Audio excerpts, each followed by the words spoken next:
रेहाना और रवि की शादी के वक्त रवि के पास कुछ नहीं था।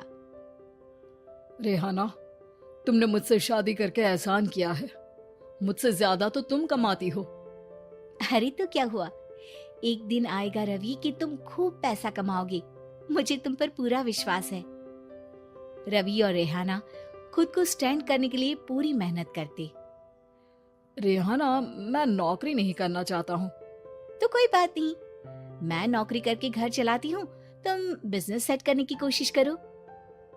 एक दिन रेहाना, तुम जानती हो, मैंने जो विज्ञापन बनाने वाली कंपनी खोली थी ना, उसे बड़ी ब्रांड का ऑफर आया है। अब हम लोगों के दिन ब्यारे न्यारे हो गए हैं। मैं जानती थी रवि कि एक दिन तुम सेटल हो जाओगे। रवि का काम अच्छा चल जाता है। एक दिन वो रेहाना से कहता है, रेहाना, अब हम लोगों का बच्चा भी हो गया है। बहुत छोटा है वो, उसका ख्याल कैसे रखेंगे हम? कैसे क्या, मैं गांव से माँ को लेकर आ जाती हूँ। नौकरी से हाफ डे ले लिया करूंगी। अभी तो वो छोटा है, स्कूल जाने तक मैं मैनेज कर लूंगी। देखो रेहाना, मैं अब अच्छा कमा रहा हूँ। तुमको नौकरी करके परेशान होने की कोई जरूरत नहीं है। अरे कैसी बात कर रहे हैं, मैं अपनी लगी लगाई नौकरी कैसे छोड़ दूं? और मैंने तो सुना है हम लोगों को कुछ ही महीनों में सरकारी नौकरी मिल जाएगी।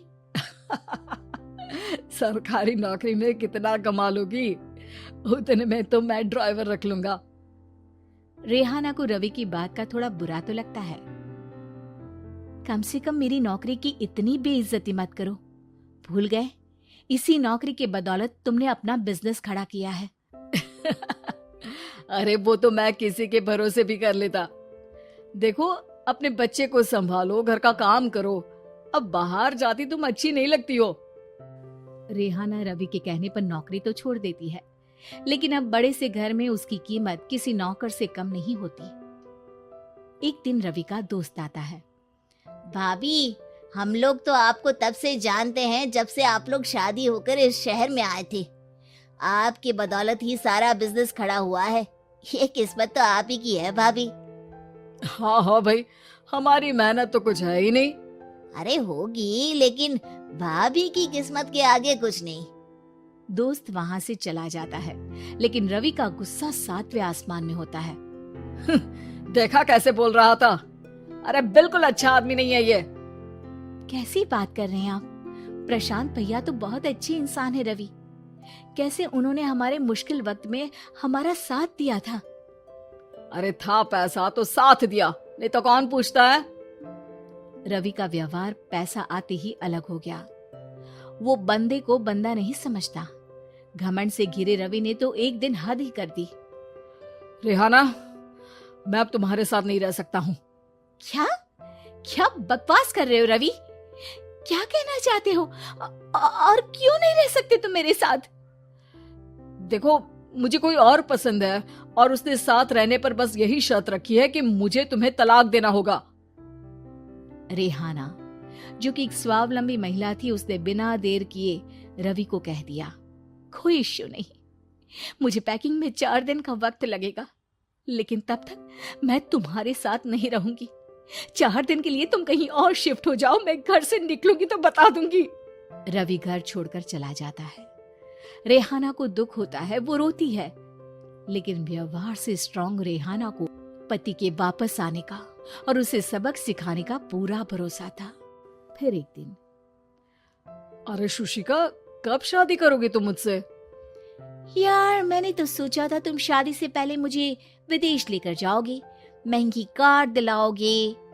अरे सब दिला दूंगा, लेकिन पहले मुझसे शादी तो कर लो। हाँ हाँ, क्यों नहीं। मैं कुछ दिनों के लिए अपने मम्मी पापा के पास जा रही हूँ और लोगों से अपनी शादी की बात करूंगी। अरे शुशिका, कैसे रहूंगा मैं तुम्हारे बिना? अब तो शादी ही होने वाली है हम लोगों की। शुशिका रवि को छोड़कर चली जाती है। रवि घर आता है, जहाँ रेहाना को ना पाकर उसे सब अजीब लगता है। घर तो रेहाना के बिना कुछ नहीं है। बच्चे की याद भी आ रही है। चलो एक वीडियो कॉल कर लेता हूँ। रवि रेहाना को वीडियो कॉल करता है, लेकिन रेहाना फोन नहीं उठाती। रात को सोते वक्त मन कर रहा है मुन्ने को गले लगा लूं। चलो कोई ना, शुशिका से शादी के बाद मेरे और भी बच्चे होंगे। अगले दिन रवि ऑफिस जाता है जहां टीना खड़ी होती है। सर, आपने अपने नए ऐड के लिए मॉडल की रिक्वायरमेंट डाली थी ना, मैं उसी के लिए आई हूँ। रवि टीना को देखकर खुश हो जाता है। अब शादी हो गई है तुम्हारी? नहीं सर, बस अच्छा सा हैंडसम और अमीर लड़का देख रहे हैं मेरे मम्मी पापा। रवि के दिमाग से तो टीना को देखकर शुशिका का ख्याल भी खत्म हो जाता है। अरे यार, ये लड़की मिल जाए कितनी सुंदर है। शुशिका तो इसके आगे कुछ नहीं है। क्या तुम्हें ऐसा नहीं लगता कि मुझसे मिलकर तुम्हारी ये खोज खत्म हो गई है? आप तो 2 बच्चों की पापा लग रहे हैं। अरे नहीं नहीं, मेरी शादी तो हुई थी, लेकिन बीवी को किसी और से प्यार था, मुझे छोड़कर चली गई। खैर, टीना की दोस्ती रवि से हो जाती है, लेकिन 1 महीने बाद शुशिका रवि के पास वापस आती है। मेरे मम्मी पापा तुमसे मिलना चाहते हैं, लेकिन उन लोगों को ये मत बताना कि तुम पहले से शादीशुदा हो, और हाँ, शादी से पहले अपनी सारी प्रॉपर्टी तुमको मेरे नाम करनी होगी। अरे पागल, अब मैं तुमसे शादी ही नहीं करना चाहता। भला ऐसी लालची औरत से कौन शादी करेगा? तभी वहां टीना आ जाती है।